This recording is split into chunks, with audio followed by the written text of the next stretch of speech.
Bueno, y el ex sacerdote José Andrés Aguirre, más conocido como el cura Tato, falleció este martes debido a una insuficiencia respiratoria aguda. El hombre, que sufría una enfermedad degenerativa, fue sentenciado a 12 años de cárcel por abusos a menores, pero cumplió solo 10 en prisión luego de una rebaja de condena. Queremos conversar más sobre este tema y nos encontramos con la ex directora del Sename, Delia Delgado, a quien le damos la bienvenida. ¿Cómo está? Buenos días. A ver, estamos hablando de una persona que fue condenada y que cometió delitos y por algo estuvo en la cárcel. Partiendo de esa base, ¿qué es lo que se puede sacar de enseñanza de este proceso que se inicia prácticamente con el cura Tato? Mira, bueno, yo creo que una de las cosas que fue más emblemática en ese minuto es poder haber visto, con los hechos que estaban ocurriendo, que en el tema de los abusos sexuales, en los temas de violaciones a los niños, a todos los niños menores de 18 años, incluyendo, digamos, entre la franja de los 14 y los 18, todas las personas que se mueven en los distintos ámbitos podrían estar en alguna circunstancia de ser potencialmente un abusador. Sea esto una persona profesional, sea una persona muy pobre, un obrero, podría ser una persona ejecutiva y también personas vinculadas en este caso, por ejemplo, a la iglesia. Entonces, eso que hoy día aparece tal vez menos difícil de entender, porque hoy día han habido más casos. En ese momento, fue hace más de 10 años prácticamente, efectivamente era un poco especial, son de los primeros casos en que hay este tipo de situaciones. Entonces una lección que uno puede sacar y que lo corrobora no solamente acá en Chile, sino en otros países, es que el perfil de la persona que tiende a abusar de niños, ya sea en el fondo niños hombres o niñas mujeres, puede ser cualquier hombre. Y eso es una situación que significa que tú, los trabajos de prevención de esto, tienes que ser muy cuidadoso en el trabajo con los niños y los adolescentes, de manera que no entrar en una especie tampoco de desconfianza media paranoica, todos los hombres aquí, no es así. Pero efectivamente hay que tener precauciones, de manera que, por ejemplo, un niño y niña sepa cuándo se transgrede un determinado límite en los cariños, ponle tú, si es que es una situación de una persona que va a abusar por la vía de seducción, entre comillas, versus lo que ellos puedan efectivamente decir hasta aquí no y darse cuenta de que hay situaciones que no tienen por qué permitir. Porque en este caso, ponle tú, no había una situación de violencia en las situaciones de abuso. Yo te diría más, probablemente, y eso se planteó en los alegatos en el minuto que hubo la defensa de él, un poco lo que era el planteo de quienes estaban acusando, de que no habría habido situaciones no consentidas. Y es muy probable que así haya sido, pero ahí igual estamos en situación de abuso porque está en una relación de poder distinta. Una persona, digamos, que tiene más educación, que es mayor de edad, que tiene muchos años de diferencia con las niñas. Claro, la chica puede pensar, entre comillas, que está accediendo voluntariamente, pero no tiene la condición para discernir eso. Eso es lo que la ley protege, ¿te fijas? La capacidad de un niño o niña si discierne o no libremente. ¿Y cuándo discierne libremente? Cuando tiene más de 18 años. Ahora, ¿qué pasa? Porque a usted le tocó estar ahí en el Sename cuando partió todo este tema.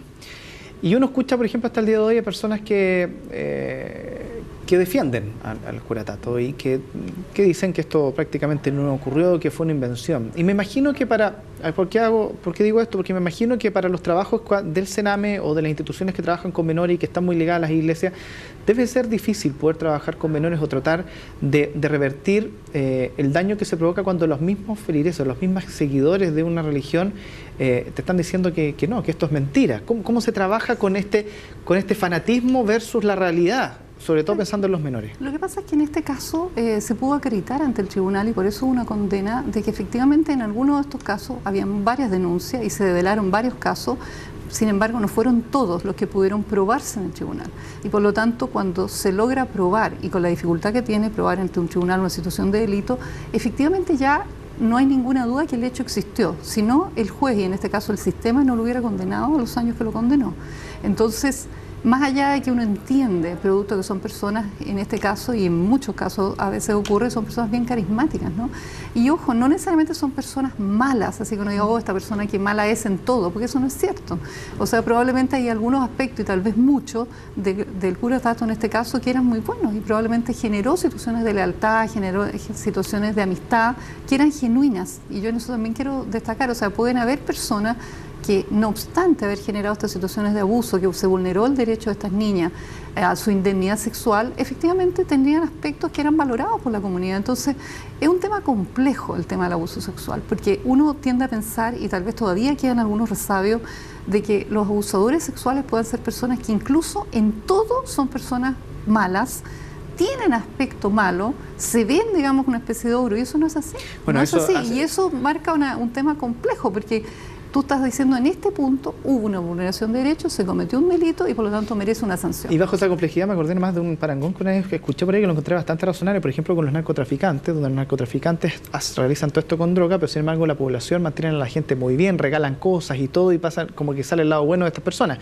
Pero ese mundo complejo, que esa dualidad, con el tiempo, el hecho de que estos temas se hayan ido abriendo, de que ya la comunidad ha ido aceptando, en el caso de las iglesias se produzcan algún tipo de problemas, como en muchos otros ámbitos de la sociedad, ¿ha hecho de que el trabajo sea un poco más fácil para la detección de este tipo de problemas o no? Yo creo que se ha avanzado muchísimo, porque tal como tú dices, primero en el caso de la iglesia afortunadamente ha tomado la decisión de ser muy drástica al momento de sancionar y separar de sus funciones a quienes se ven involucrados en este tipo de acusaciones, así también lo que son las otras confesiones, en el mundo de los evangélicos también, y en los distintos ámbitos. Entonces yo te diría que ese es un avance, o sea, el hecho de que si hay una situación de denuncia, la gente tienda a entender que hay que investigar y que no porque la persona pueda tener una situación de simpatía, de bondad, de buenas relaciones en muchos otros ámbitos, eso supone invalidación completa de lo que pudiera ser una situación de abuso. Eso no es así. Y ese es un logro que como sociedad hoy día tenemos, porque se entiende que los abusadores, la gente que tiende a tener este tipo de deseo de tener vínculos sexuales con niños y niñas, no son personas que aparezcan evidentemente así, no es así. Por eso es tan difícil este tema. Entonces hay que validar los relatos de los niños. Entonces tiene que haber expertos, que hoy día afortunadamente lo hay mucho más que hace 10 años, que sean capaces a través de intervenciones psicológicas poder saber si lo que el niño está revelando es cierto o no es cierto. Poder saber si este chico está repitiendo a lo mejor algo que escuchó. Poder saber si efectivamente hay consistencia en el relato. Entonces por un lado tiene las pruebas físicas, si es que fue una situación de violencia y de violación, donde ahí tú tienes datos físicos. Pero cuando no es así, lo único que tú tienes es el relato. Lo único que tú tienes son los datos que los niños van entregando. Es que esto ocurrió, ponle tú en tal lugar, y tú chequeas si en el lugar ese existe. Este lugar era así. Resulta que pasó de tal manera y se repite una y otra vez y el relato es consistente y para eso hoy día hay expertos que pueden ratificarlo, tú tienes la posibilidad de demostrar esto ante un tribunal. Por ejemplo, hoy día en el caso que está discutiéndose tanto, el caso del Colegio Apoquindo, ¿no? Fíjate lo que están haciendo. Están chequeando dónde se supone, ¿por qué crees tú que los jueces fueron al colegio? Fueron a chequear, me imagino yo, si la consistencia del relato de esos niños en los detalles que ellos pueden recordar tiene sentido o no. Porque el niño hizo un relato, está validado por determinados especialistas. Bueno, ahora el tribunal tendrá que decir, ¿le cree a quién, de acuerdo a las pruebas o no? Yo le creo a los niños, yo creo que ahí hubieron abusos efectivamente en el Colegio Apoquindo. Es difícil esto, cuando yo entiendo que para las personas que pueden estar mirando esto no es tan simple, porque tú ves un par de personas que pueden ser muy buenas, ¿no? Las ves sencillas.